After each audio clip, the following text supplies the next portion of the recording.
So Matt, we got another guest on for FatChat this week. I'm pretty excited to talk to him, and I think that like this could be a really good convo that's being teed up right here for everything he's got going on right now.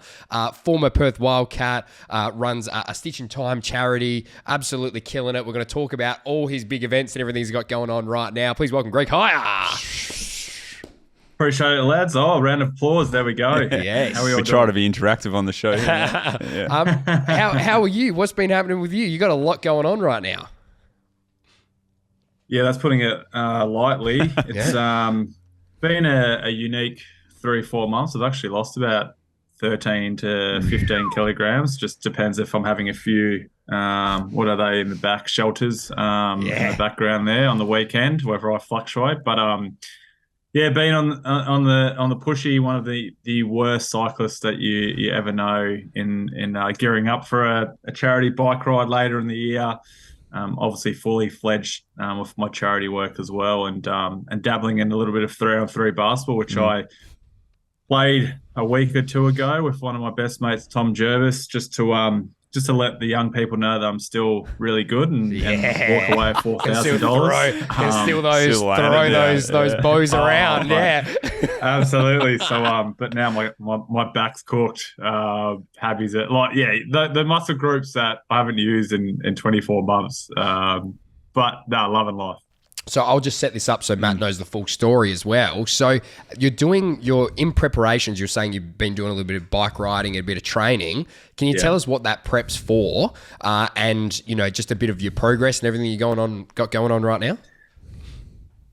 Yeah. So in summary, in short, later this year in September, I'll be riding from Kununnurra down to Perth. So that equates to about 3,249 k's. So significant number that represents the lives lost to suicide in Australia, in 2022. Wow. So obviously pretty prominent in terms of our charity work. It's a lot of work that we do throughout those locations, whether it's the Kimberleys down to through to the Pilbara to the southwest and Midwest and coming down. So yeah, sort of playing professional sports for 10 years, you're sort of chasing a common goal. And I'm sure it's sort of like everyone in life, they have that aha moment. And pre-COVID, I was going to embark on a bike ride just from Kununnurra down to Broome. And we had like a pretty good list of athletes that wanted to take part. And then obviously the world stops, and a few times of just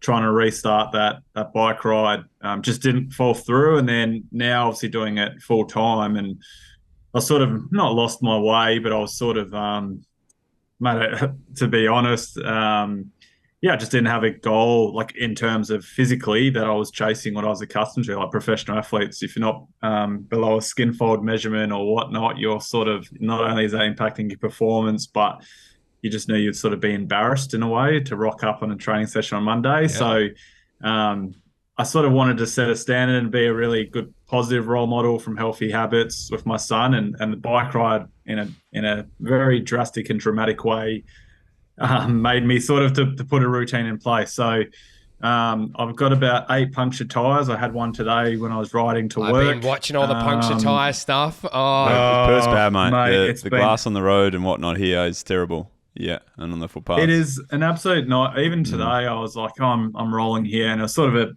a bit of a brutal ride. And then next thing I know, I was like, either I'm hallucinating or something's going on, because I keep going, like, I keep swerving for no reason. Yeah, right. I'm like, that's not natural. And then, so I am I'm the least handyman person in the world. So like for me it's too. Like, all right, every time there's a punctured tire, I head on down to a bike shop and ask them to fix me. I'm still like, I've got to register. So fortunate enough, I've got a nice little team coming up with me up to Kununnurra to they start off. They can just keep giving you new wheels and go, here, fix it. Mate. No, if you know of any bike sponsors that just want to lend me 8 bikes if something happens, but change bike. Yeah, mate. It's honestly like you're right, Matt. Like even today, I was like saw glass and I thought, I reckon I just ran over that, but it's not too bad. And then next, 30 seconds later, it's side of the road. It's a terrible noise. I was only 5 minutes from work, and has anyone not fun times. Has anyone encouraged you to use sealant in the tyres? No, so mate, I'm literally, so Jesse Wagstaff's a great mate of mine. He wants to really get into cycling, and he's sort of been motivated by what I'm doing. And so yeah, I don't. It's so I'm not sure if I should share this, but I literally had a hybrid bike, and so I can't remember what I had, but good old Scotty Cummings lent me his Giant, and so generous man. He partakes in a bunch of rides. Knowing his stature, he doesn't cycle often, so he said, "Yeah, mate, go ahead and use my Dust it bike off for the prep and go work." for it. Yeah, Right size too. Yeah, I'm going to guessing. get those. Yeah. Tubeless tires and and I'll do all that sort of stuff. But and Matt, this is the thing, right? Like, and Gerard, and I don't know if it's Gerard, body Majic, whatever you want to be referred to, a hero for doing that. That'll do. Man, Hero's good. Like Just Eminem, just sometimes Magic. Yeah, slim. but like, I really stick out. Like, Yes. I'm not a cycler. Like, I want to be in that world, but I get very intimidated. So even when I go you're into pretty a bike tall. shop, Like, you're a pretty big bloke just to be, riding on a bike that's but this it's thin very as well. cultish, isn't it? Oh, It very. is Like, 100%. Like you wouldn't believe. that it's not. Yeah. It's not a welcoming. Nah. When I go, I punched my tire. Can you help me out? Mm-mm. There's one guy I know, and he's like, no worries. But there's other people like, you're a straight on dickhead. Like, why do you not know how to fix this? And I'm like, mate, my wife drills. No. I would help people. I would ask. You are very good. I would ask because I train alone, right? Yeah. So I guess doing what I do in triathlon, we're sort of shunned out of the cycling community a little bit until I got to a certain level where I can beat most of them. So it's like, okay, then you're accepted. But that's not fair for somebody who's not beating them. And then if you're not in that group of that purple circle or that yellow circle, that orange circle, people won't even wave. Like it still baffles me. You can ride and go past someone and just flick the fingers and you get nothing. So that is a thing that I stress. Like, I make sure, and if they don't wave, I will comment. Yeah. Do you comment? But like in the same. Oh, mate, I yell out. Like, how hard is it? Like, mate, I've been racking some massive Ks, and I've loved it. And I spoke about it when I first started. I was doing these like back-to-backs when I first started, 80 to 100K days. Yep. And when I was getting to that 80K mark, when I very first started, there was nothing better than seeing two elderly people on the bike path or whatever, and they sort of were smiling and, good on you. How good's this day? And I was like, absolutely is. How good's this? You're 80 years old and you're just enjoying life and going for a walk. Absolutely. And that they could acknowledge me in that way. And that for me, I had to find happiness in the most literal things. Like, how was when I? you're by yourself like that, you have to. Correct, mate. Absolutely. So I'm seeing I thought, I'm Cadell Evans. Like, if I see someone 500 meters, but then realizing as I get near them, like, they're on an e-bike, like there's no chance of catching them. So I was finding that. So yeah, you're exactly right.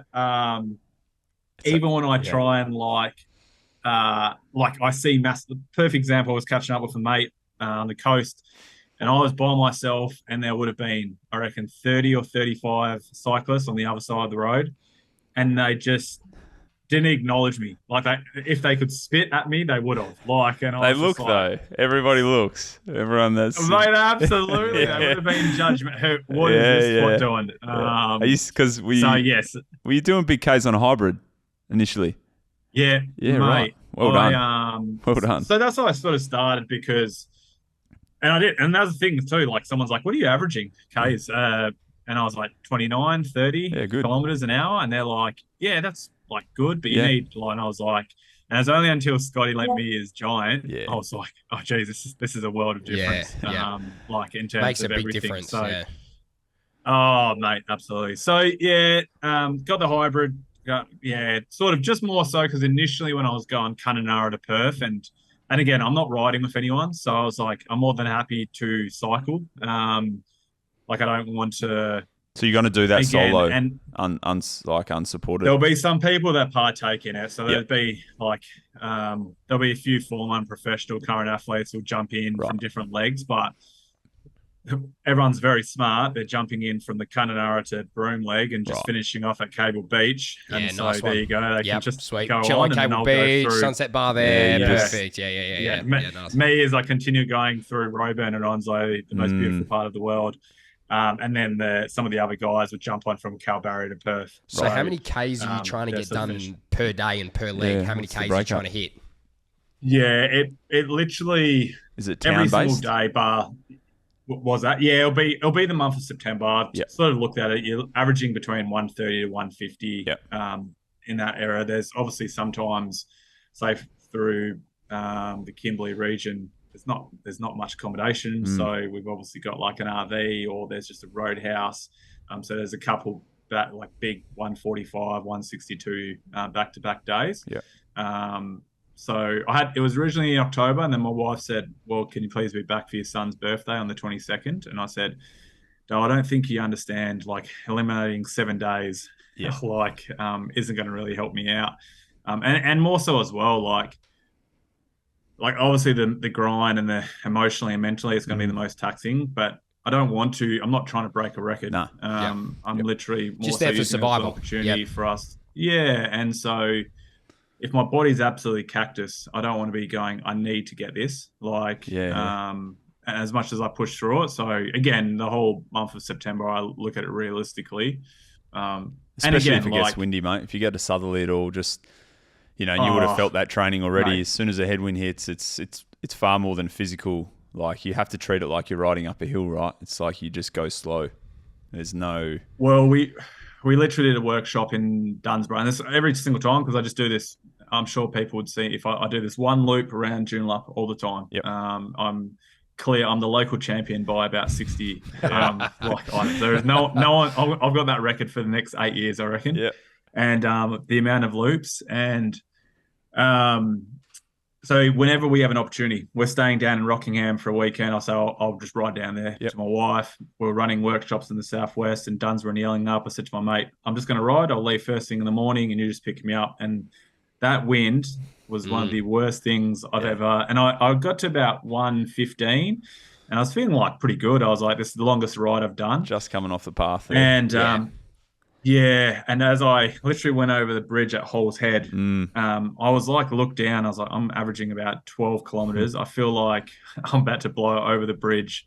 And then all of a sudden it was like I was like to myself, I was like, I just want to get to 110 and then feel pretty good. And then all of a sudden it's just world of emotions. Like, I'm like, am I done? Like, do I want to continue? Yeah. I one of those was days. messaging my mate, how far are you away? And I was just like, but that wind just absolutely cactus. And we're running a presentation at Bustleton later on, actually at Shelter. And this guy goes, you've ridden down here. He goes, you're a bloody idiot. Like it's like weather warnings, like wind. And I was like, yeah, but I just wanted, I don't often get to see different scenery. Like I just wanted to get on it. So trying to, keep myself fresh and whatnot. That's great. So when actually is the ride? Like, when does it kick off? The 1st of September? Yeah, so we'll go up. We'll go by Lake Argyle. That'll be our mark, and then literally start our trek straight from there. So I'm actually doing the Bustleton 100 as a team. That's his first one back in the cycling leg. Yeah, there you go. I'm not doing the swimming or the riding. We actually had Jesse Wagstaff was going to do the running, but mate, I'm going to ride home the next day if you want to come with me. Are you? Yeah, mate. I'm staying over. I'm actually going to enjoy a few fair few coffees. I think that's all right. Maybe we can, and then we can still ride back. I love it. Well, I reckon I'd like to keep up to date with this as well. Yeah, I'd be keen to catch up a ride too. Help you with a bit of the mate, absolutely the bike mechanic. That'd be incredible. That'd be cool. I've been through all those winds, right? I've actually commuted, like you're talking about that ride south. I do it quite often to Busso, because you can have, when you get a tailwind there, it's amazing. But like I've got home in 5 hours. I've also got home in 8 hours. So it's like, that's just wind dependent, right? That's just crazy. And a hot day. And that's nuts. Yeah. Well, Greg, good luck. Anybody that wants to keep following along all the, I know you're doing lots of stuff on your gram. What's your social handles? Where can they find out more about the ride? Where can they donate? All that sort of stuff. Pun intended, Greg for hire with the number right in the middle, and then stitchintime.au. One of my favourite Instagram. But putting all that up, trying to be as funny as I can be. Fantastic, mate. Well, keep waving, mate. Let's definitely check in. Keep grinding. You keep getting out on that bike, baby. And we'll check in soon. I appreciate it, lads. Thanks, mate.